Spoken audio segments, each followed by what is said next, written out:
देश को आज के वातावरण में सिर्फ और सिर्फ एनडीए पर ही भरोसा है।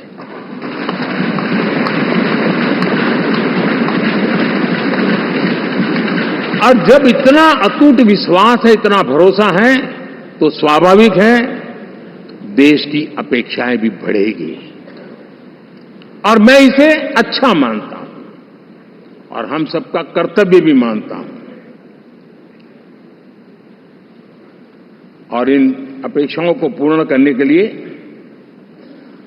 और मैंने पहले भी कहा था कि जो 10 वर्ष हमने काम किया है वो तो ट्रेलर है।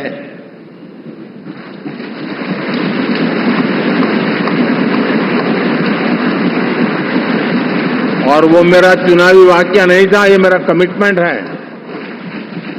हमें और तेजी से, और विस्तार से, और तेज गति से देश के आकांक्षाओं को पूर्ण करने में रत्ती भर भी विलंब नहीं करना है।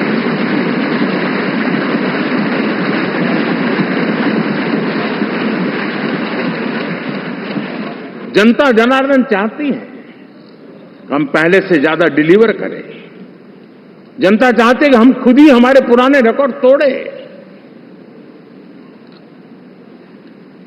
और मैं साथियों एक तरफ एनडीए रखूं, दूसरी तरफ भारत के लोगों के सपने और संकल्पों को रखूं, तो मैं कहूंगा NDA, new India, develop India, aspirational India.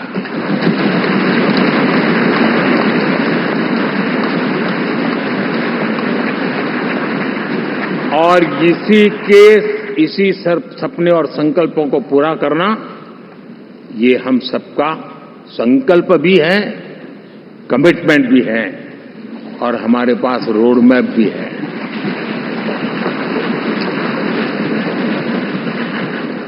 साथियों, एनडीए ने हमेशा करप्शन फ्री, रिफॉर्म ओरिएंटेड, स्थिर सरकार देश को दी है। जब जब हमें अवसर मिला हम लोगों ने काम किया है। उसके सामने कांग्रेस नेतृत्व वाली यूपीए, अब उन्होंने पुरानी अपनी छवि सुधारने के लिए नाम बदल दिया, लेकिन पहचान घोटालों की है। आए दिन घोटाले, यही पहचान रही है। और नाम बदलने के बावजूद भी देश उनके घोटालों को नहीं भुला है, उनको नकारा है।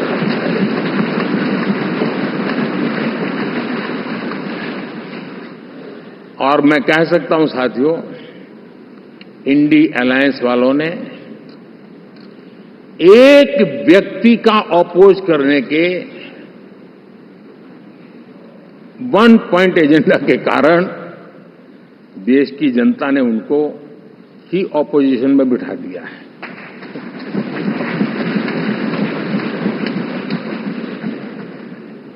एनडीए विकसित भारत, इस संकल्प को लेकर के चुनाव में गया था। देश के लिए सकारात्मक सोच को लेकर के गया था। देश की युवा शक्ति के सामर्थ्य को समझ करके नए अवसरों को लेकर के देश को आगे बढ़ने की बात लेकर के गया था। जबकि हमारे सामने जो लोग थे वो भ्रम फैलाना, झूठ फैलाना, यही गुमराह करने वाले काम यही करते रहे थे।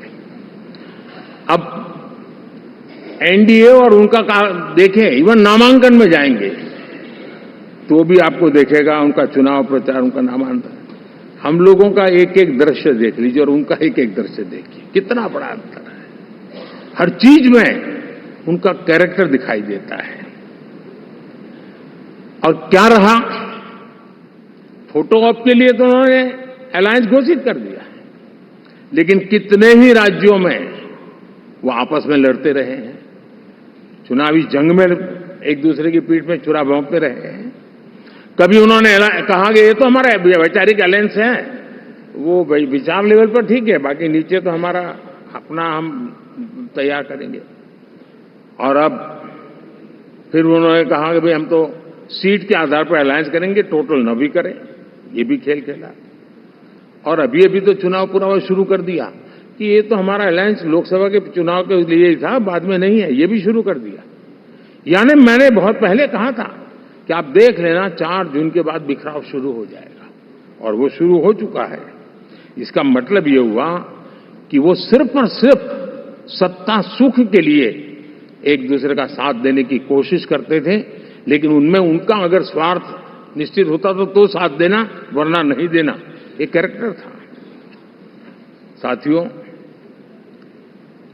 ये लोग कितने ही बड़े झूठे बोलते रहे हैं, और आप देखिए चुनाव के समय उन्होंने देश के सामान्य नागरिक को गुमराह करने के लिए जो पर्चियां बांटी कि ये देंगे और वो देंगे और टिकना देंगे, फलाना देंगे। 2 दिन से मैं देख रहा हूं कि कांग्रेस के दफ्तरों पर लोग कतार लगा के खड़े हैं कि ये पर्ची है, 1 लाख रुपया कहां है, लाओ भाई, मांग रहे हैं लोग। यानी आपने जनता जनार्दन की आंखों में कैसा उनको भ्रमित किया, कैसी आंख में धूल झोंक दी कि वो बेचारा सामान्य नागरिक मान के चलता था, हाँ भाई 4 जून के बाद रुपया मिल जाएगा, इसलिए वो जाके खड़ा रह गया। और अब उसको धक्का मारा जा रहा है, डंडे मारे जा रहे हैं, वहां से निकाला जा रहा है। अब इस प्रकार का चुनाव ये अपने आप में देश के गरीबों का अपमान है, हमारे देश के सामान्य नागरिकों का अपमान है। আমাদের ভিডিও ভালো লাগলে লাইক এবং শেয়ার করুন, কমেন্ট সেকশনে গিয়ে জানান আপনাদের মতামত। আরো ভিডিও পেতে আমাদের চ্যানেল সাবস্ক্রাইব করুন এবং প্রতি মুহূর্তে খবরের আপডেট পেতে প্রেস করুন বেল আইকন।